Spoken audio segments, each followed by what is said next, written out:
আমাকে যথেষ্ট হেল্প করছে স্যার। হ্যাঁ, যথেষ্ট হেল্প করছে এবং সবসময় একটা আশ্বাস দিছে তুমি। আসসালামু আলাইকুম। ওয়ালাইকুম আসসালাম ওয়া রাহমাতুল্লাহি ওয়া বারাকাতুহু। ভাই আপনার নাম? মোহাম্মদ কবির হোসেন। ভাই কেমন আছেন আপনি? আলহামদুলিল্লাহ অনেক ভালো আছি আচ্ছা এবং আমার আরও ভালো লাগতেছে যেহেতু আমার স্যারের সাথে অনেক দিন পরে দেখা। আচ্ছা। দীর্ঘ 10 থেকে হয়তো 15 বছর আচ্ছা এরকম। কারণ আমি 2008 সালে গেছিলাম সিঙ্গাপুর এই স্যারের মাধ্যমে। ইনশাল্লাহ আমি গিয়ে ওইখানে সিঙ্গাপুর ছিলাম দীর্ঘ 10 বছর। আমি 18 সালে আইসা ইনশাল্লাহ আমি এখন ব্যবসা বাণিজ্য করতেছি। আচ্ছা এবং ইনশাল্লাহ অনেক ভালো আছি এবং আমার স্যারের জন্য আমি দোয়া করি স্যারের দীর্ঘায়ু দেখ আল্লাহ পাক এবং আমার মতো আরও সবাই ইনশাল্লাহ গিয়ে ভালো কিছু করো এই ট্রেনিং সেন্টারের মাধ্যমে। তুমি যখন সিঙ্গাপুর গেছো জি স্যার। ওই সময়ের ইতিহাসটা বলো, কেমন ওই সময়ের ইতিহাসটা স্যার আসলে খুব তখন তো আমি যখন সিঙ্গাপুরে যাই আমি অনলি 3 দিন ট্রেনিং করে গেছিলাম। আচ্ছা হ্যাঁ, ওটা মেরিন ফ্লোর কোম্পানি ছিল ইনসুলেশন। আর আমি যখন স্যারের কাছে আসলাম স্যারের বললাম স্যার আমার খুব ইমিডিয়েটলি আমাকে বিদেশ পাঠাতে হবে। এই আলমগীর স্যারের কাছে আসলাম তো স্যার বললো কি যে ইমিডিয়েটলি আমাদের একটা কোম্পানি আসছে মেরিন ফ্লোর ইনসুলেশন, তুমি যদি ইচ্ছে করে ওখানে যেতে পারো। আমি স্যার আমি যাবো, তবে তুমি আজকে থেকে ট্রেনিং করো। তখন আমি 1 কাপড়ে 2 দিন 3 দিন আমি ট্রেনিং করছিলাম। আর আমার খুব আশা ছিল আমি যেভাবে আপনি কি ট্রেনিং করেছেন? আমি ইনসুলেশনের উপর ট্রেনিং করছিলাম। ইনসুলেশনের Insulation, ট্রেনিং। জি। আচ্ছা কতদিন ট্রেনিং করেছেন? এটা আমি অনলি 3 দিন করছিলাম। স্যারে বলছিল তুমি একটু মনোযোগ দেও, ইনশাল্লাহ আমি আশা রাখবো তুমি 3 দিনেই সাকসেসফুল হইবা। আমি বলছি স্যার আপনি দোয়া করছেন তো ইনশাল্লাহ আমি পারবো। হ্যাঁ, তো যাই হোক আমি এই 3 দিন ট্রেনিং দেওয়ার পরে আমাকে যথেষ্ট হেল্প করছে স্যার। হ্যাঁ, যথেষ্ট হেল্প করছে এবং সবসময় একটা আশ্বাস দিছে তুমি টেনশন করো না, ওটা খুব ভালো কোম্পানি, এটা অস্ট্রেলিয়ান বস। হ্যাঁ, সিঙ্গাপুরের, তুমি ইনশাল্লাহ ভালো থাকবা। আচ্ছা তা আমি খুব টেনশনে ছিলাম আসলে কি কথাটা কীরকম যে আসলেই ভালো কোম্পানি নাকি। কিন্তু ইনশাল্লাহ আমি ওখানে যে আমি স্যারে যেভাবে বলছে আমি ঠিক ওইভাবেই পাইছি।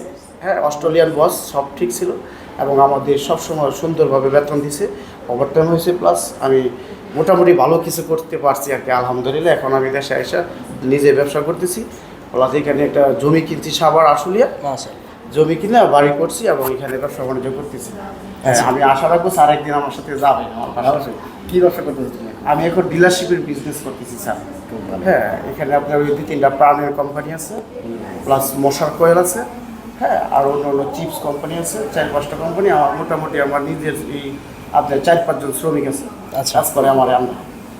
আচ্ছা কবির ভাই, তো আপনি যেহেতু আমাদের ট্রেনিং সেন্টার থেকে এসডিসি ট্রেনিং সেন্টার থেকে সিঙ্গাপুরে গেছেন, তো আমাদের ট্রেনিং সেন্টার সম্পর্কে আপনি কি বলতে চাচ্ছেন? এই ট্রেনিং সেন্টারের কথা বলতে গেলে আসলে আমার যে অন্ধবিশ্বাস আছে না, যে আমি এই ট্রেনিং সেন্টারের প্রতি যদি কেউ আমাকে জিজ্ঞেস করে আমি বলবো অবশ্যই আপনারা ডেফিনেটলি আপনারা এসডিসি ট্রেনিং সেন্টার যাবেন। কারণ কিসের জন্য? এই ট্রেনিং সেন্টার দিয়ে আমি মোটামুটি অনেক ভালো কিছু করছি। হ্যাঁ, এবং এই ট্রেনিং সেন্টার সম্বন্ধে কোনো কিছু জানার বাকি নেই। এত ভালো একটা ট্রেনিং সেন্টার এই বাংলাদেশে আছে। হ্যাঁ, এটা আসলে আমাদের জন্য বিশাল একটা গর্বের বিষয়। এবং এমন একটা ট্রেনিং সেন্টার স্যার আছে মালিক, উনিও খুব ভালো মানুষ এবং ওনার ট্রেনিং সেন্টারটা অনেক ভালো। নিঃসন্দেহে এখানে যারা আসবে, আর মনে করি আমার মতো যারা আছেন আসবেন এবং এখানে আসলে তাদের কোনো টেনশন নেই। তারা কাজ শিখবে, এটা হলো তাদের টেনশন। আর সম্পূর্ণ টেনশন হলো স্যার কীভাবে তাকে পাঠাতে হবে। সঠিক। স্যার নিজের গুরুত্ব দিয়ে এবং প্রত্যেকটা আমরা যারা ছিলাম প্রত্যেকের সাথে যেভাবে কথাবার্তা বলে পরে আমাদেরকে যেভাবে একটা আনন্দ দিয়ে বা যেটা উৎসাহ দিয়েছে, আমরা কোনোদিন কিছু একেবারে টেনশনও করিনি। আমরা শুধু স্যারের উপর ভরসা ছিলাম যে স্যারে যে বলছে আসলে কী হয় না হয়। কিন্তু দেখছি স্যারের একটা কথাও আমি একটু চুল পরিমাণ আমি এদিক সেদিক পাই নাই। নাহলে এই আজকে কত বছর পর আসছি দেখেন। হ্যাঁ, 2008 সালে আমি গেছিলাম সিঙ্গাপুর। আজকে 2026 সাল। 2026 সাল। 2008 সালে গেছি, আমি 2018 সালে বাংলাদেশে আসছি।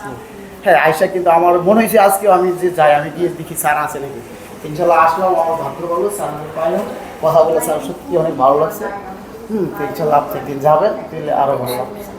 আচ্ছা কবির ভাই, তো আমাদের এই এসডিসি ট্রেনিং সেন্টার লক্ষ্য হচ্ছে দক্ষ শ্রমিক বানিয়ে বিদেশে পাঠানো। তা আপনার কি মনে হয় কি আমরা কি লক্ষ্য তাহলে অর্জন করতে পারবো?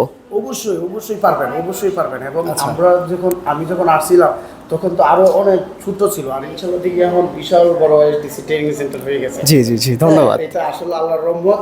এবং আমি মনে করি আমার মতো যারা আছে আমাদের ওই বাবা মা প্রত্যেকেই আপনার জন্য দোয়া করছে স্যার।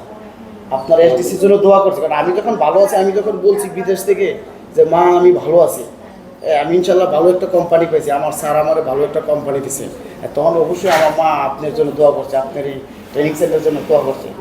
সেই জন্য ইনশাল্লাহ আপনি অবশ্যই লক্ষ্য চূড়া আপনি পৌঁছাবেন সফল হবেন। জাকর ভাই, আপনার জন্য শুভকামনা রইল। আপনি যেভাবে আমাদের সেন্টার থেকে আপনার জীবনে সফলতা আনতে পারছেন, ঠিক সেভাবে আমাদের প্রত্যেকটা দক্ষ যুবক যাতে তার জীবনে ভালো কিছু করতে পারে, সেই প্রত্যাশায় রইল। শফিক, আমিও তোমার জন্য দোয়া করি। আর তুমি যেন তোমার ব্যবসায় এখন দেশে আছো, বাচ্চা কাচ্চা বাবা মা নিয়ে সবাইকে নিয়ে ভালো থাকো আর সুন্দরভাবে তোমার ব্যবসা পরিচালনা করো। আমরা তোমার জন্য দোয়া করি, তুমি আমাদের জন্য দোয়া করো। ইনশাল্লাহ স্যার, ওকে, ভালো থাকবেন ঠিক স্যার। আছে। আসসালামু আলাইকুম। আচ্ছা।